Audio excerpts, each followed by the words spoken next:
tribulation ou une persécution à cause de la parole, il y trouve une occasion de chute. Celui qui a reçu la semence parmi les épines, c'est aussi qui entend la parole, mais en qui les soucis du siècle et la séduction des richesses étouffent cette parole et la rendent infructueuse. Celui qui a reçu la semence dans la bonne terre, c'est celui qui entend la parole et la comprend. Et il porte du fruit.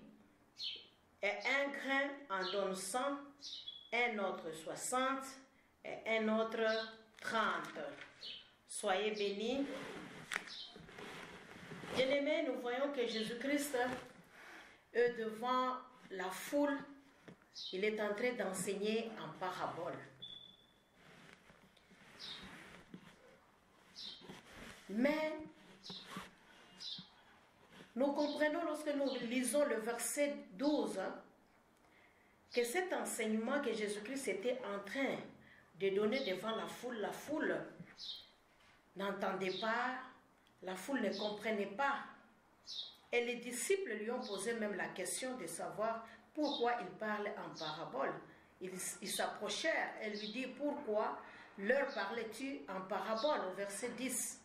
Et nous voyons au verset 12 que Jésus-Christ a commencé maintenant à expliquer jusqu'au verset 23, là où nous venons de nous arrêter, aux disciples.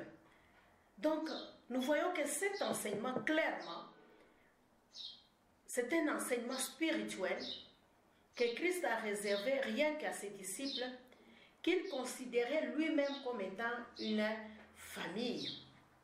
Parce que nous nous rappelons de sa parole, dit que son père et sa mère est celui qui écoute la parole et qui la met en pratique.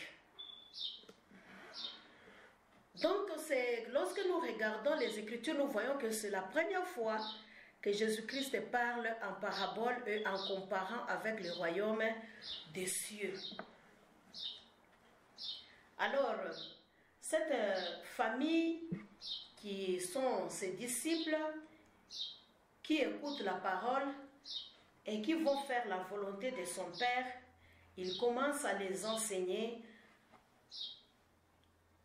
le sens, à les donner aussi la signification de ces paraboles du semeur.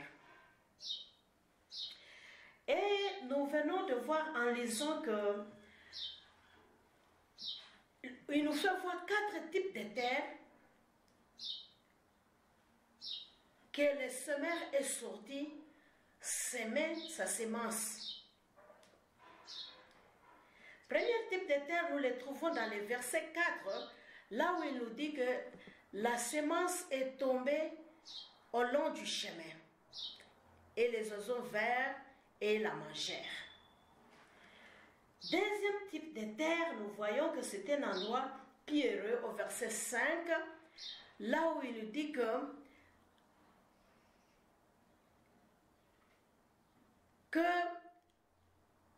elle n'avait pas beaucoup de terre, elle leva aussitôt parce qu'elle ne trouva pas un sol profond.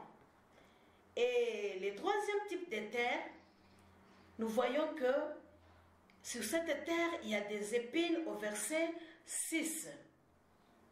Et le quatrième type de terre que nous trouvons, c'est au verset 8, là où il y a la bonne terre. Alors, nous voulons d'abord comprendre, lorsque nous parlons de sol fertile, ça trait bien sûr à l'agronomie, aux agriculteurs. Alors, nous voulons comprendre comment est-ce qu'ils définissent les sols. Pour eux, ils disent que le sol est la couche supérieure de la terre dans laquelle poussent les plantes. Il s'agit de matériaux noirs